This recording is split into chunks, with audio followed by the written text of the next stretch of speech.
Absolutely. Jesus is all over the story of David. The entire Bible, from Genesis to Revelation, is a grand narrative pointing directly to Jesus, and David's life is a brilliant example of this. Every story, every battle, every victory, and even every failure, it's all a prophetic picture. A shadow, a signpost screaming, "Look to Jesus." Let's take the famous story of David and Goliath. This isn't just an underdog tale about a little guy beating a big guy. It's so much more in this story. David represents Jesus, the true champion who steps onto the battlefield alone to conquer our greatest enemies: sin, death, and fear. Goliath, he's a picture of all the things that enslave us. And the Israelites, trembling in the hills? That's us, helpless and hopeless, completely unable to defeat sin on our own. But Jesus, just like David, fights the battle for us and wins the victory we could never achieve ourselves. It's a powerful picture of our salvation,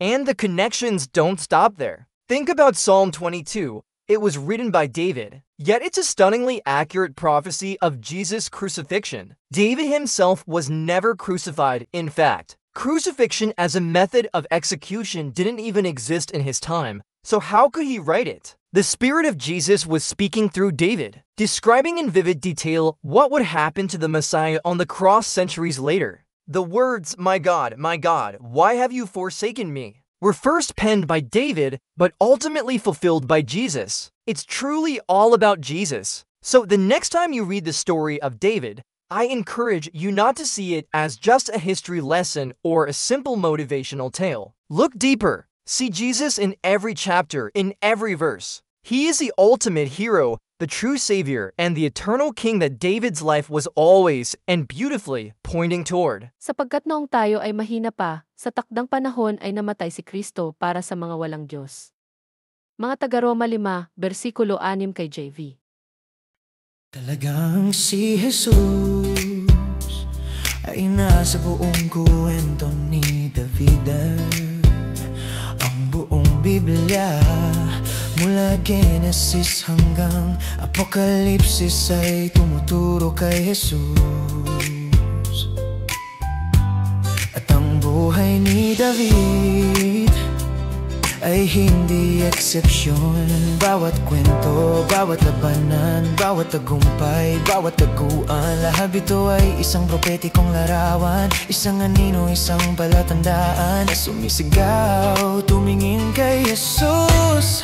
Halimbawa na lang, si David at si Goliath. Hindi lang iyan isang kwento tungkol sa isang maliit na tao na nananalo sa isang malaking tao.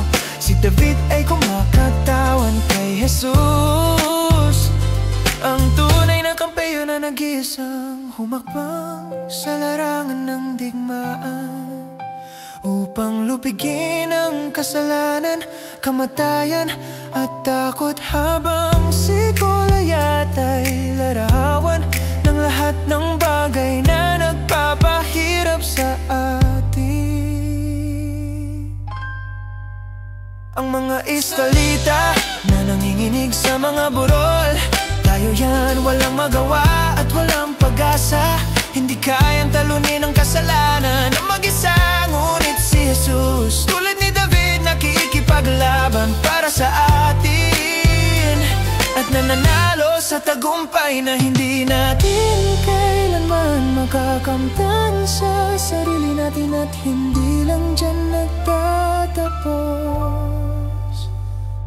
Ang Salmo 22 na isinulat ni David ay isang tuwirang propesya tungkol sa pagpapako kay Jesus sa krus. Hindi pinako sa krus si David, hindi pa nga umiiral ang pagpapako sa krus noong panahon niya.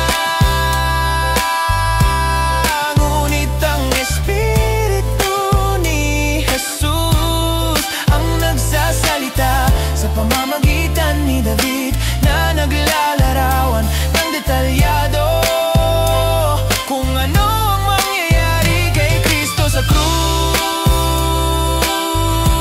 Tungkol lang kay Jesus ang lahat.